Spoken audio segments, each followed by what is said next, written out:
maturity is when you stop complaining and making excuses and start making changes. And this is thoughts while thinking, and these opinions are mine. And back in the old days when I was growing up, when I was about 6, 7, 8 years old, this is was Sunday morning. We got all dressed up in our Sunday meeting clothes, and we went to church.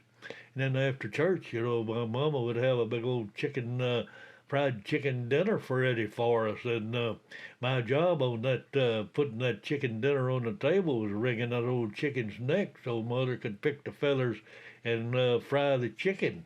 And, I had a lot of freedom back then. I had a horse and the old drifter there. We were buddies, and I loved that horse. And I think that horse loved me because we did a lot of traveling together. And we'd get on that horse and we'd ride all over the country, and we'd look at this and we'd get into that, and we didn't have to be back until to do the chores at night in the evening, and nobody cared about where we were. They knew that I was sense enough to take care of myself, I guess. And anyway, I got into some mischief, and that's where I learned the lesson that you're free to do what you can do, but you're not free from the consequences of what you do, and that made a difference. And I've lived by that all these years. Today, these kids they put on a little helmet and they ride for 2 hours under supervision, and then they jump off the horse, they go get their popsicle, and then if they need a haircut, they go get one of those hot haircut cuts, and that's the way the kids are. They're just a lot different. They don't have the responsibility of being themselves and looking out for themselves that I had. And we got to think about that. We got to think about who we are. Who are we? Who are you? We've got to control that. Who are we and who are you? And that's all part about the ego.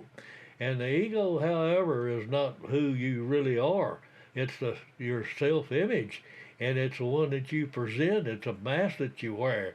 It's a social mask. It's one for power, and it's one for control. And that's all of that's about fear. And you got to really get rid of that fear and be the real you to be the most productive that you can be, because that old ego just weights you down. And the strength doesn't come from what you can do. It comes from what you thought you couldn't do, and you're getting over what you thought you couldn't do and accomplishing that. That's where your strength comes from.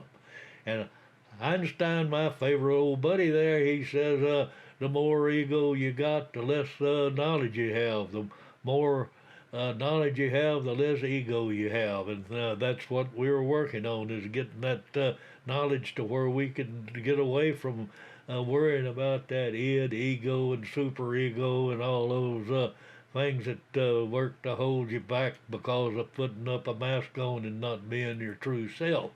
And that ego, it just really squishes you down and makes your performance harder to do, and you got to make forward and get rid of that. You got to silence that mean little old ego in you and get back to the real you. You want to be the real you. We got to be kind of like a river. Rivers never go in reverse. So try to live your life like a river. Forget the past and focus on the future. Always be positive. That's the way rivers run. And sometimes you have to eat your words. Sometimes you have to chew your ego, and sometimes you have to swallow your pride and accept the fact that you did wrong. And that's not giving up, that's growing up. So we got to grow up and be able to perform. And we got to be good for no reason at all. We got to be good because we need to be good to be a good person. And we got to do that. And maturity is the ability to act and speak and work your feelings within the bounds of dignity, and not like the last 3 or 4 years where everybody's insulting everybody else and getting their feelings hurt and working from that angle. We got to work better. We got to work truer, and we got to get rid of that. And we don't want that control. We don't want that control safety. We want our freedom. We want live life, liberty, and the pursuit of happiness.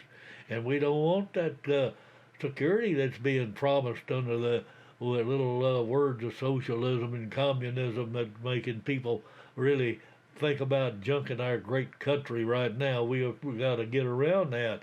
And you know, the war of ideas, the extreme left and the extreme right, they have all their ideas and they're working on it. But we got to get rid of that extremism, and we got to work on our Constitution and getting our Constitution back. And the 10th Amendment is gave all the power to the states that wasn't specified in the Constitution to the government, the federal government. And they've been trying to get away from that states' rights for the last couple of 100 years. I mean, ever since the Constitution is in there, there's been that states' rights battle. And finally, they passed that 14th Amendment that gave them something to chew on. And they've been taking away the states' rights by the little incremental things all the time. And the government and the shadow government in Washington are sitting there with their meat cleaver, and they're looking at that Constitution and they're chopping it up in little bits and sending it back to the little ideas of socialism and communism, and we got to get rid of that. And you got to remember the enemies at the gate are dangerous, but those within are deadly.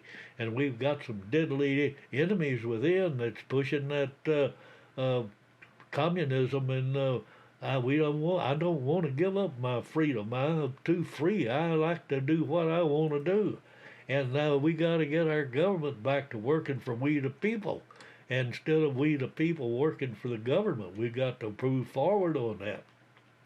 And this politics is all these laws and that things is about control, taking away your freedom, and we got to clean up our politics and get them back to serving the people.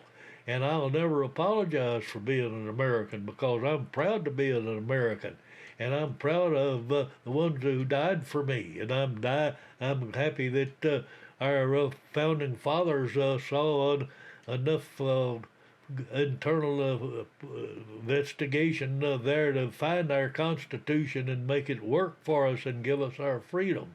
And we can always look on the bright side, because there's always a bright side to everything. And nothing is permanent in this old world, not even troubles. Old Charlie Chaplin said that, and that's really true. And we got to get rid of those troubles that we had for the last 3 or 4 years, because we've really had those troubles. And we got to do the right thing, and sometimes the right thing is hard to do, but it's worth doing. So we just got to get up and do the right thing. And I appreciate you watching, and don't forget to subscribe. And adios amigos, and we'll see you on the flip side.